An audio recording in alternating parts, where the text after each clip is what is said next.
benutzt.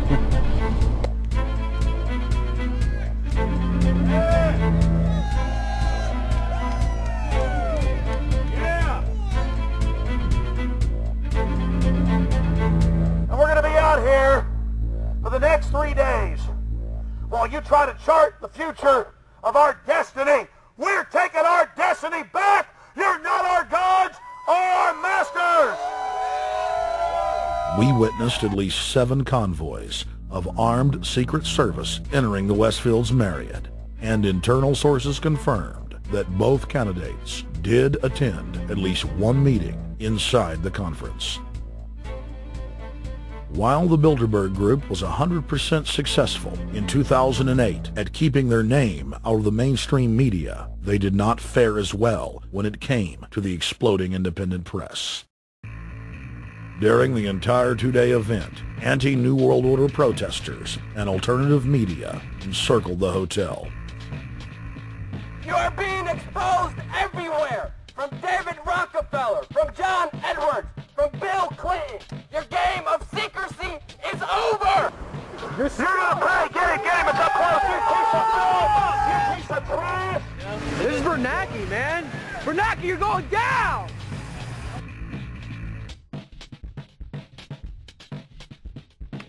Obama, we know you're here, Obama. You cleared your schedule for the next 3 days. We know you're in Virginia. Arch criminals! New World Order scum! We are not your slave scum! Brave Americans came from all over the United States and bullhorned the main conference hall at close range as the global power brokers schemed inside. You are criminals! You control the central bank, you control the currency, and you're turning our beautiful country and world into a nightmare! The global elite are desperate to keep their organizational meetings a secret. They are keenly aware that if the population discovers that policy is being developed covertly by powerful special interest, the people will revolt. It is our duty to expose these criminals. It's a criminal act under federal law for federal officials to have private meetings to discuss world policy with non-federal workers. So everybody from the State Department, Treasury Department, White House, Defense Department, and others who show up, as they always do, they're committing a criminal act simply by being here to attend a secret meeting with officials from other countries to discuss U.S. policy in the world. So literally it's a criminal act. And every newspaper, every broadcaster has a patriotic duty to expose these scum and the evil they project. The election primaries served as a great diversion while the true future course of the nation was being set behind closed doors. You've got obviously the Bilderberger Group, founded by the former Nazi Prince Bernhard of Holland. You've got the Trilateral Commission, founded by David Rockefeller's Zbigniew Brzezinski. They're the ones who ran the Carter administration. Everybody in the Carter administration, from Carter and Mondale and Volcker and Brzezinski, were all members of the Trilateral Commission. Founding member of rap sensation Public Enemy, Professor Griff, gave us his view of the Obama phenomenon. Barack Obama's been given a pass by the Blue Bloods. He's been given the okay by certain secret societies for them to let him in. I truly believe imperialism and fascism needs a facelift. And that facelift is going to have to be black. And the reason why I believe that, simply because I think they're trying to go into Africa. Well, they're already in Africa. But they want to totally control all the natural minerals that they're going to need to carry themselves into the 21st, 22nd, and 23rd centuries.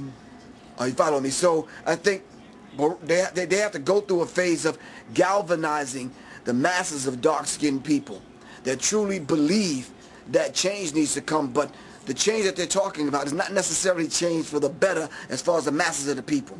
It's probably a better change for them. It's not going to change for us, the little man on the totem pole. And no one looks at the agenda. As long as he positions himself right, have the right tie on, have the right smile, repeats the slogans over and over and drives it home, the average American is just going to swallow it hook, line, and sinker. And we don't even know what the agenda is. Writing in his 1964 book With No Apologies, Senator Barry Goldwater said, "The Trilateral Commission is intended to be the vehicle for multinational consolidation of the commercial and banking interest by seizing control of the political government of the United States. The Trilateral Commission represents a skillful, coordinated effort to seize control and consolidate the four centers of power: political, monetary, intellectual, and ecclesiastical. What the Trilateral Commission intends is to create a worldwide economic power superior to the political governments of the nation-states involved. As managers and creators of the system, they will rule the future."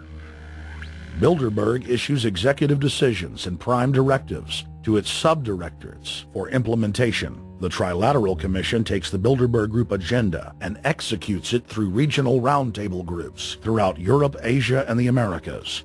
The Council on Foreign Relations serves as the managing roundtable group in the United States sector. The Council on Foreign Relations has dominated every administration since the days of FDR. The way in which they make policy and rule is that they are a polycentric oligarchical system. You have to be a finance oligarch. Remember, this is not a society ruled by generals, not by priests, not by bureaucrats, not by demagogues, none of those, but by bankers. Bankers rule, and the bankers set up these institutions. They set up things modeled on the Royal Institute for International Affairs, Chatham House, and the Milner Round Table of the period right after the Boer War, so even before World War I. You had the British setting up these round tables, institutes with publications and conferences, and this is how they make policy.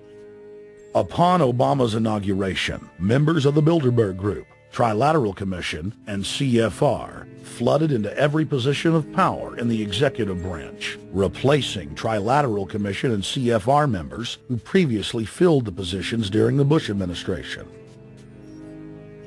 When you look at the U.S. ruling class, you'd have to say that they're a really pathetic bunch of failures and bunglers. They are a miserable excuse for a ruling class. And that's one of the big problems we have, is you go from Clinton to Bush to Obama. What stays the same is the ruling elite that gives these puppets the orders that they act on. And these orders are wrong-headed, let's say, to say the least. They're basically bankrupt. They're going to lead to the collapse of this civilization. What they're doing is using the existence of the United States as a formerly powerful nation state to act out their Wall Street fantasies of world domination and maintaining their capital structures and maintaining their system of looting. And this can't be done. So the basic question is, they've hijacked our country and you got to take it back from them.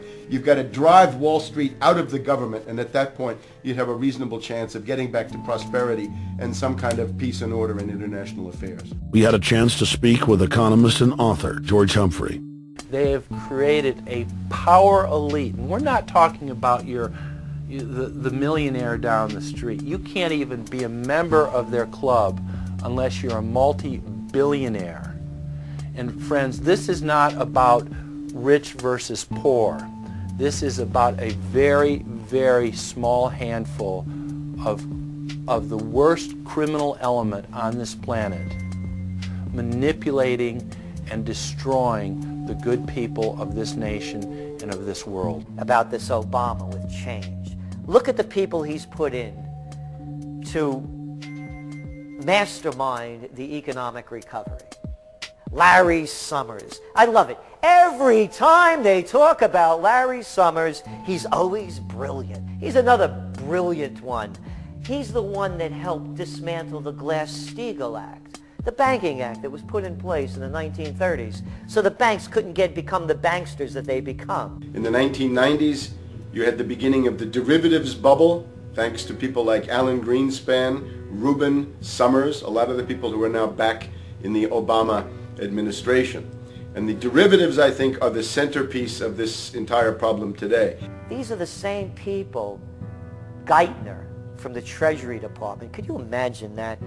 Now we have the U.S. Treasury Secretary, who also is a Robert Rubin protege of the Larry Summers group, that dismantled Glass-Steagall and broke apart the regulations that would have prohibited the banks and brokerages from becoming these criminals. He was the former president of the New York Federal Reserve, and now he's our Treasury Secretary. And as we all know, the Federal Reserve is as federal as Federal Express. It's a private bank. And now we've put this guy in charge of it? I mean, Wall Street has hijacked Washington in broad daylight. Every single one of his appointments support the status quo. Every one of his appointments are there to screw the American people.